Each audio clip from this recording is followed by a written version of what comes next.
This question has been asked to me multiple number of times. How do we get into a top university? So in this video, I'm going to break it down one by one, step by step. How do you get into a top university? What's the entire process? What all do you need to do? So without further ado, let's directly jump into it. First, your quantitative side of the profile should be strong. What do we mean by quantitative side of the profile? Your grades should be strong.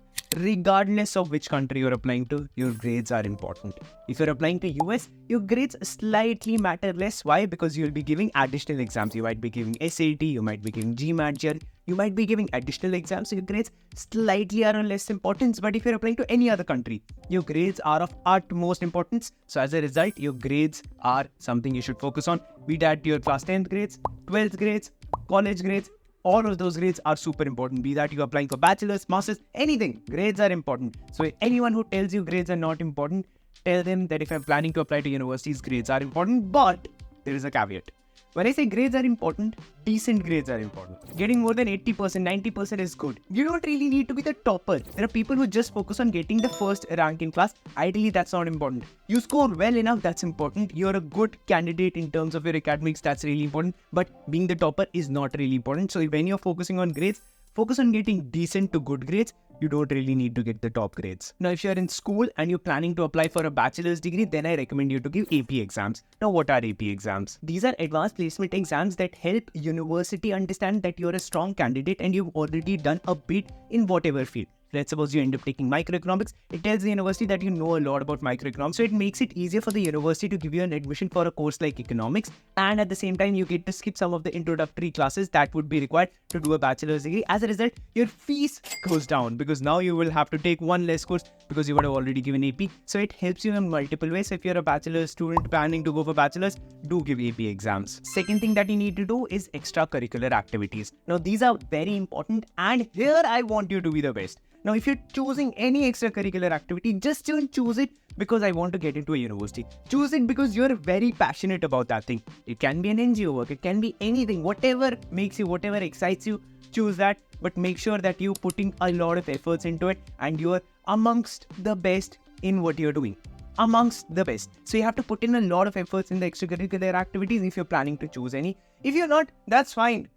But majority of the top universities wants to see students performing in extracurricular activities. And if you are planning to perform in it, then be sure that you have to be the best at it and just not average at it. So if you are planning to show that you are a footballer, then make sure that you show that you're amongst the best footballers in your state. If you're planning to show that you're a cricketer, show that you played Ranji for India. So show it that you are very excited about one extracurricular activities rather than having 50 extracurricular activities and just having a participation certificate in all of those. Also, one more thing, no one asks you for any certificates. So stop running after certificates and get practical real life exposure and experiences. Third would be standardized scores. Now, if you have already got a good grade in the first point that we said, quantitatively you're a strong candidate, even then you need standardized scores. And if you have not got a strong quantitative background, your grades are not that great, then definitely 100% you need standardized scores. Why? Because standardized scores is that one place where everyone sits with the same exam, everything is standardized, and then we see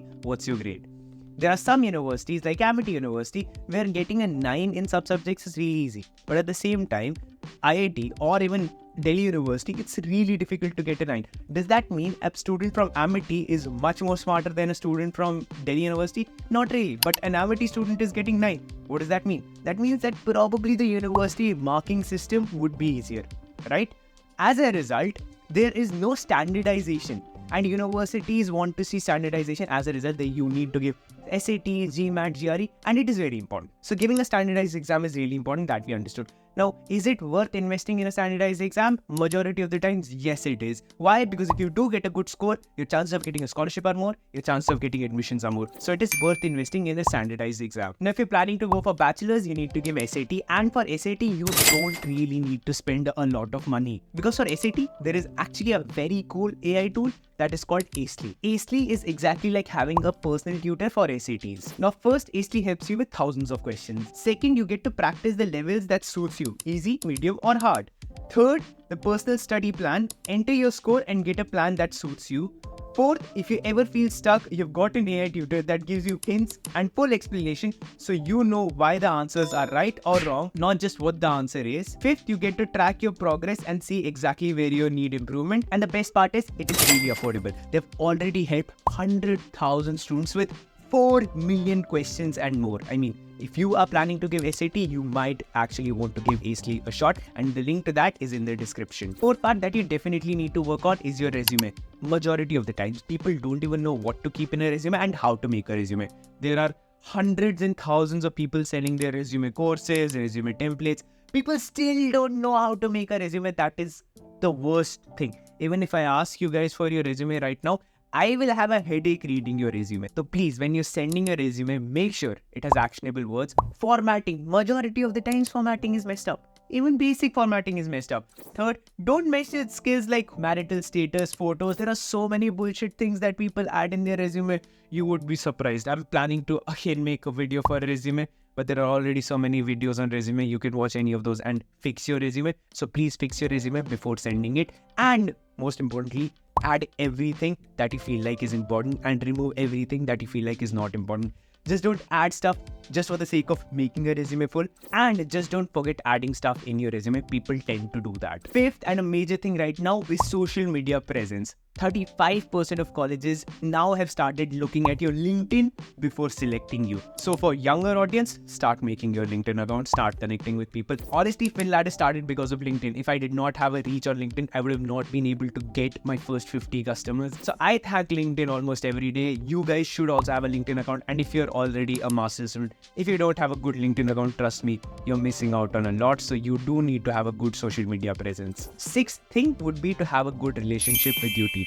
Now, it is fun and good games to play games with the teacher, make fun of them when they're not around, but make sure there are some teachers who you love and they love you back, and you are ready to do anything for them and they are ready to do everything for you. So that's very important. That used to be my case with my accountancy teacher. I mean, I would do anything with that guy because that guy changed my life. But at the same time, I would make fun of my economics teacher because he was just a pain in the backside. So it depends who your teacher is, but it is really important to maintain connections with those, because these are the people who you're going to ask a letter of recommendation from. And letter of recommendation is a game changer. Very important, very required, regardless of you going for a bachelor's, master's or anything. So having these people on your side is very important, and these people knowing you. I mean, these people should have stories. They don't just need to say, oh, he's a very good person, very bakwas. That is not what a letter of recommendation is. A letter of recommendation, I've already made a video on that. I'll leave the link also. But a letter of recommendation is where they talk about who you are as a person and they have stories to tell. So please try to maintain these relations with your teachers and professors. Seventh, something you have to do is show what you have done. Majority of the times we feel like, oh, I've done this, I don't want to talk about it. Why? This is your time to tell the university that you've done it. So do tell the university that you've done it. Don't be afraid of telling anything. If you have a story to tell, please tell it. That is probably something that's going to be a game changer. So make sure that you're telling university anything and everything which you feel like can be a game changer. Do not shy away from telling anything to the university. Eighth point would be your essays. Now, this is really important. This would be somewhere around 25 to 30% of your application. So it's like the most important point. So I made a complete video where I have shared my Stanford essay, my Rotman essay, my Oxford essay. So an entire video where you get to see my essays, how I wrote my essays. This video. Okay.